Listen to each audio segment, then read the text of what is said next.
Seperti biasa guys, kita bakal melanjutkan si anak beruang. Kemarin Mimin tanya kenapa Xiaohao bisa dipanggil sebagai anak beruang, dan sepertinya pada bisa menjawabnya ya guys ya. Nah kali ini Mimin ada teka-teki lagi nih guys.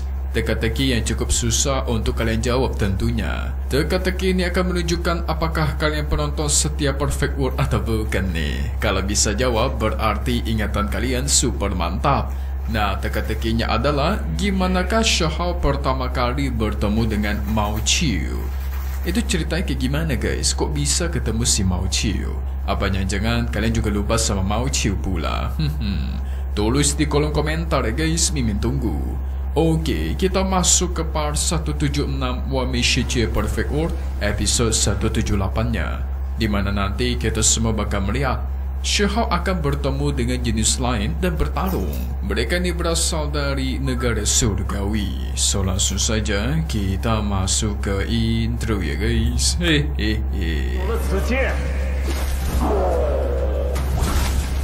Xiaohao mendapatkan pedang abadi. Kita semua juga sudah tahu sejarah dari pedang ini yang berasal dari pemuda jenius 5 mahkota di zaman dulu. Nah di sini Xiaohao juga menceritakan dia dibantu oleh sosok senior berdarah pendosa, sehingga dari situ dia berjanji akan menepati misinya untuk pergi ke perbatasan Pianhuang. Gurunya Cao Yusheng pernah beramalkan guys, di masa depan akan muncul orang misterius di dunia ini yang bukan berasal dari era manapun. Tetapi yang pasti orang misterius ini bakal datang ke 3000 benua. Dan katanya orang ini suka makan guys. Kalau ngomongin suka makan, otomatis yang terbesit di kepala kita itu dari Xiaohao ya kan. Sedari kecil sampai gede, Xiaohao itu terkenal paling suka makan. Apanya jangan dia pula ya kan.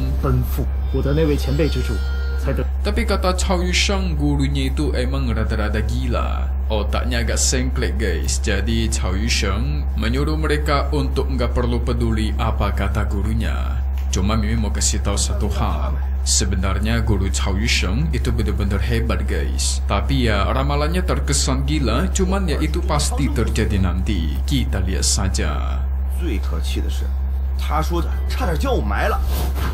Untuk sekarang Xiaohao bertekad ingin melangkah ke energi abadi tingkat kedua. Tapi Qing Yi menyarankan agar nanti dulu pulihkan kekuatan dan mencari harta, baru nanti mereka melanjutkan kultivasi.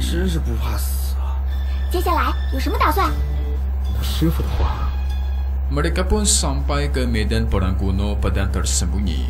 Di dalam sana katanya ada pusaran kolam yang berbahaya, tapi pasti ada banyak peluang dan harta luar biasa. Entah kenapa tiba-tiba tubuhnya Xiaohao itu bereaksi ketika mendekatinya guys, menandakan ada sesuatu yang memanggil dia di dalam sana. Xiaohao memantau sekitar dan tiba-tiba duar muncullah cermin yang menunjukkan masa lalu, di mana dulu ada pertarungan tingkat abadi yang terjadi di tempat ini.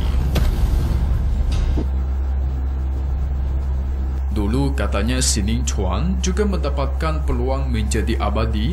Itu tempatnya di dekat sini juga guys. Langsung membuat Xiaohao tertarik dan mengeluarkan pedang abadinya. Dia mencoba menerobos pusaran di sana dan duar.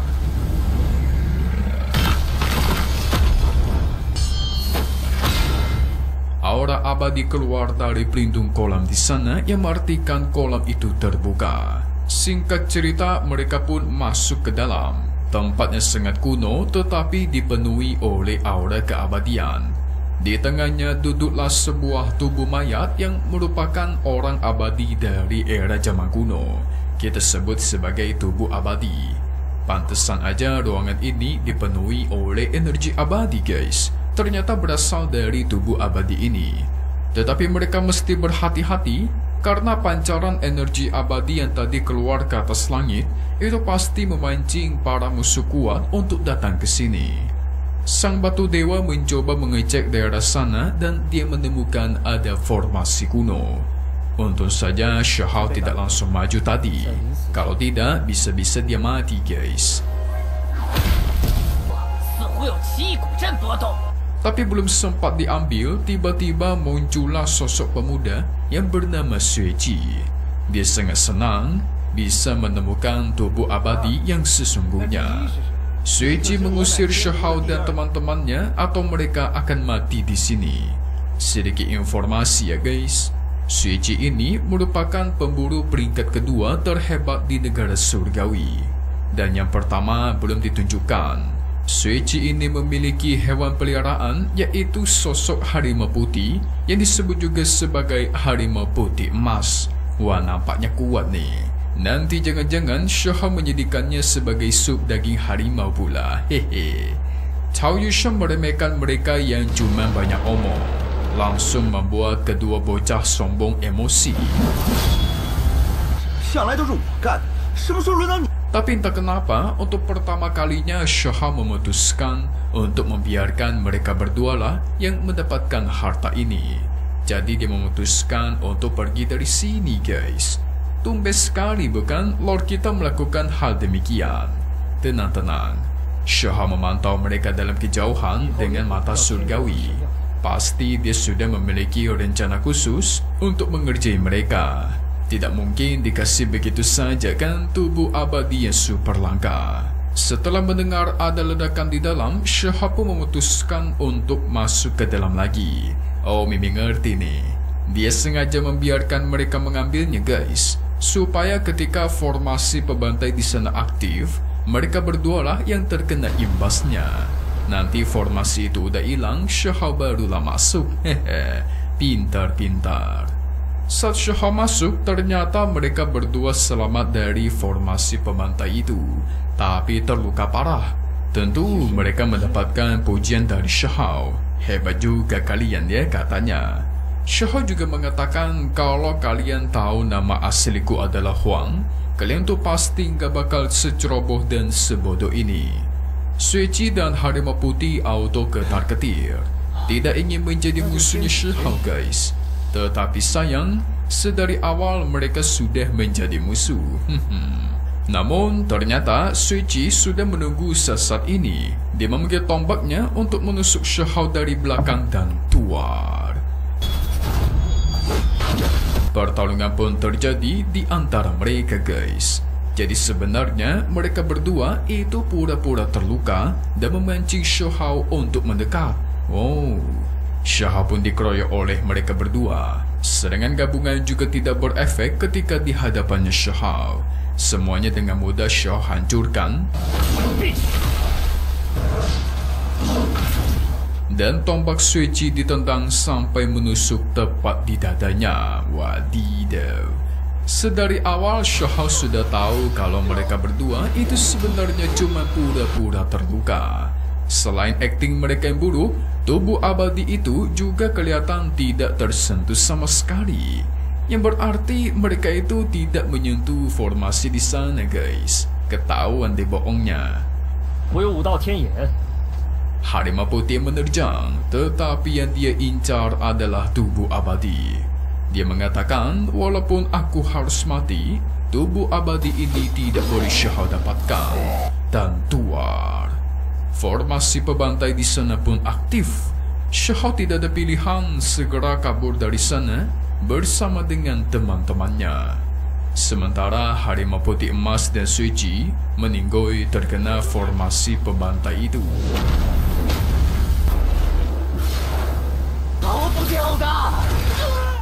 Shahao yang terus menghindar, menggunakan perlindungan dari reinkarnasi. Tetapi dia tidak bisa bertahan lama, karena serangan dari kabut hijau ini sungguh mematikan. Pelindung Shahao pun perlahan ditembus. Dia terus bertahan tetapi akhirnya tuar. Pelindung tersebut pun hancur. Namun tiba-tiba kekuatan Dewi Lo yang berada di dalam diri Shahao pun mulai aktif. Kekuatan itu langsung menghancurkan formasi pembantai dari sang tubuh abadi yang mengancam mereka guys. Wah, sekian lama kita tidak melihat kekuatan Dewi Lo ya. Tapi kok kekuatan Dewi Lo bisa tiba-tiba muncul ya guys? Kalian pasti bingung kan? Nah, sini Mimin jelaskan. Jadi tempat ini sebenarnya berasal dari era abadi, dan waktu itu di sini ada pohon peri yang sangat kuat. Pohon peri itu menghabisi sosok makhluk tertinggi yang jahat menggunakan kekuatan daun willow. Tapi makhluk jahat itu juga sangat kuat. Walaupun sudah dibantai habis, jiwanya tetap ada dan tidak bisa mati, sehingga jiwanya pun dimasukkan ke dalam guci khusus dan disegel rapat-rapat guys. Tetapi setelah itu ada sosok makhluk jahat yang ingin mengambil pot guci itu. Nah, tubuh abadi yang berada di depan mereka, dia merupakan orang yang menjaga guci khusus ini guys. Dia berjuang sampai mati, tetapi sebelum mati dia membentuk formasi pebantai di sini supaya guci khusus tersebut tidak diambil oleh orang lain.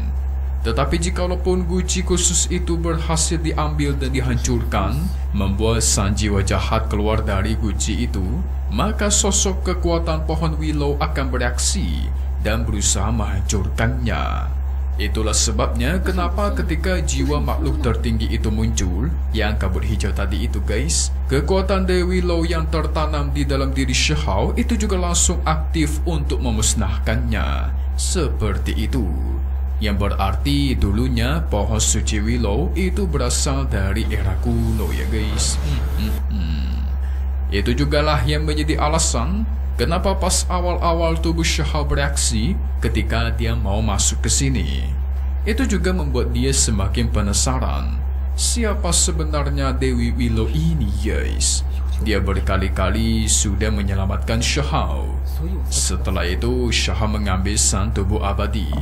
Tetapi Qingyi yakin Suci sama harimau putih tadi sudah mengirimkan pesan kepada putra suci alias pemburu nomor 1 untuk mengincar Shihao guys. Wah, jadi Shihao harus hati-hati nih, karena katanya negara surgawi memiliki seorang pemburu nomor 1 yang sangat hebat.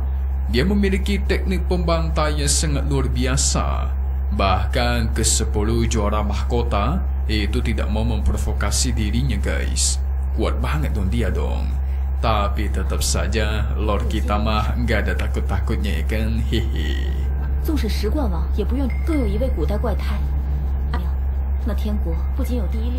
Singkat cerita, Shihao pergi ke kota Chang. Katanya di sini ada peluang yang sangat bagus. Tetapi Qingyi dan Shihao sadar ada beberapa orang yang mengikuti mereka guys. Dan benar aja, tiba-tiba dari atas langit muncullah pedang yang langsung mengarah ke tempatnya Shihao. Bukan cuma satu, tetapi ada banyak sekali pedang berwarna merah. Shihao adu menggunakan pedang abadi. Kalau dilihat dari pedang merah ini, pastilah pedang kulit berdarah yang berasal dari negara surgawi. Yang berarti guys,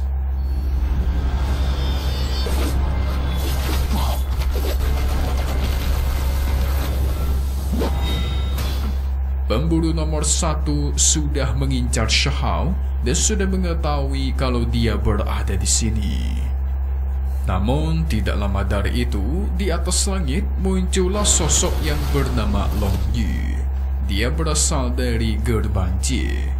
Sepertinya dia orang yang baik guys, tidak mengincar Shihao. Sepertinya ya, cuma kita nggak tahu nih. Hehe.